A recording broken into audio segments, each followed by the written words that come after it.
Lionel Messi যে আর্জেন্টিনার severe এবং the greatest footballer of all time, এই জিনিসটা আমি প্রমাণ করতে যেতেছি। তো প্রথমত দেখেন, লিওনেল মেসির কাছে পুরো ম্যাচের মধ্যে জাস্ট একটাই সুযোগ ছিল, যখন সে জাস্ট একটা খেলোয়াড় দ্বারা মার্ক হইতেছিল, অ্যান্ড এই সুযোগটাই সে কাজে লাগিয়েছে। দেখেন, লিওনেল মেসি যখন বডি ফেন্ড করে এই জায়গায় স্পেস পেয়ে গেছে, কারণ এই খেলোয়াড়টা স্পেস ক্রিয়েট করে দিছে, তখন তার কোন লেভেলের, কোন ক্যালিবারের একটা পাস দিবে, যেই জায়গায় একটা, দুইটা, তিনটা, চারটা, পাঁচটা, ছয়টা, সাতটা, এই সাতটা খেলোয়াড় তার ট্যাকটিস থেকে বের হয়ে যাবে।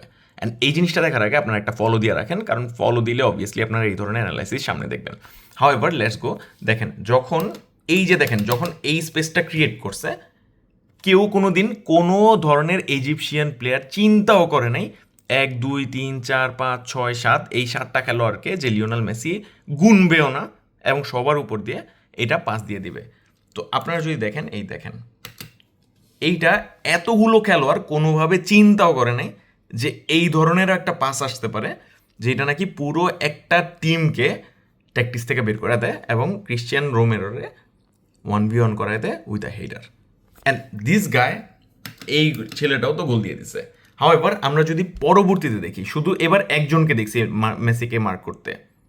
সো মেসির অ্যাসিস্টের ক্ষেত্রে আপনারা দেখছেন লিওনেল মেসি কি করছে, মাত্র একটা খেলোয়াড় দ্বারা হয়েছিল, মার্ক হয়েছিল, বাট পরবর্তীতে আমরা দেখতে পাচ্ছি যে তাকে আবার ফিরে ওই 2 জন 3 জন খেলোয়াড় আবার মার্ক করতেছে, যেন পাঁচটা না দিতে পারে। বাট 2 জন খেলোয়াড়ও কি মেসিকে আটকে রাখতে পারবে? অবভিয়াসলি না, তাই না?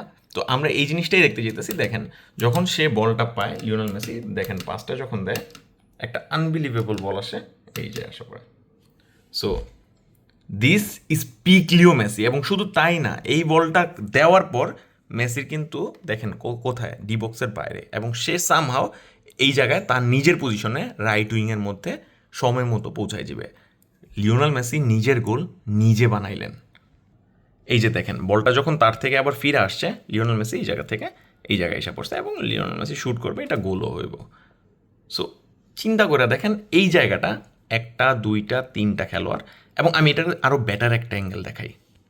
মেসি যখন শ্যুট করছিল, এই জায়গায় নো ওয়ে লিওনাল মেসি 1 2 3 এই তিনটা খেলোয়াড় দেখেন ভীষণ ব্লক করে রাখছে। আপনারা যারা ফুটবল খেলেন, আপনারা এটা জিনিসটা খুব ভালো করে জানবেন যে দেখেন, পুরোপুরি যখন সে এত কাছে, দ্যাট মিনস সে এতটুকু জায়গা অলরেডি ব্লক করে রাখছে। এই খেলোয়াড়টা এতটুকু জায়গা ব্লক করে রাখছে, আর এই খেলোয়াড়টা লিটারেলি এতটুকু জায়গা ব্লক করে রাখছে। আর লিওনাল মেসি এই জায়গা থেকে শ্যুট করবে, সামহাও এই 3 জন খেলোয়াড়ের কোনো মানেই হবে না সে বলটা এইভাবে করে, মানে লিটারেলি এইভাবে কার্ভ করে এই জায়গায় ঢুকে দেবে। বলটা দেখেন, এই দেখেন। So this is peak Lionel Messi football. Lionel Messi শুধু গোলই করতেছে না, লিওনাল মেসি অ্যাসিস্ট করতেছে, লিওনাল মেসি গেম কন্ট্রোল করতেছে, লিওনাল মেসি গেমটাকে পরিচালনা করতেছে। Lionel Messi yes penalty miss করছে, বাট দ্য থিং ইজ তারপর থেকে সে কিন্তু ঘুরে দাঁড়াইছে। অ্যান্ড যেই ম্যাচটা মোটামুটি শেষ, এই ম্যাচটা মোটামুটি আর্জেন্টিনা ওয়াজ ডান, এমন অবস্থা থেকে একটা কাম ব্যাক দিছে। অ্যান্ড এই লেভেলের কাম ব্যাক দিছে, যে এই লেভেলের কাম ব্যাক আমরা সিনেমার মধ্যে দেখি। এই ধরনের স্ক্রিপ্ট যদি ফিফা লেখা রাখে, ভাই এই ধরনের স্ক্রিপ্ট তোরা রেগুলার লিখ ভাই। This is like peak football ভাই। আপনারা যদি কেউ ওয়ার্ল্ড কাপ দেখতে আসেন, এমন একটা ম্যাচ দেখেন, আপনাদের স্যাটিসফ্যাকশন লেভেল কোন লেভেলে যাবে আপনি এই জিনিসটা চিন্তা করেন। দিস ইজ ব্রিলিয়েন্সি ভাই, দিস ইজ সামথিং যেটা নাকি আপনারা পরবর্তী প্রজন্মকে দেখায় বলতে পারবেন যে এইটা হইল ফুটবল।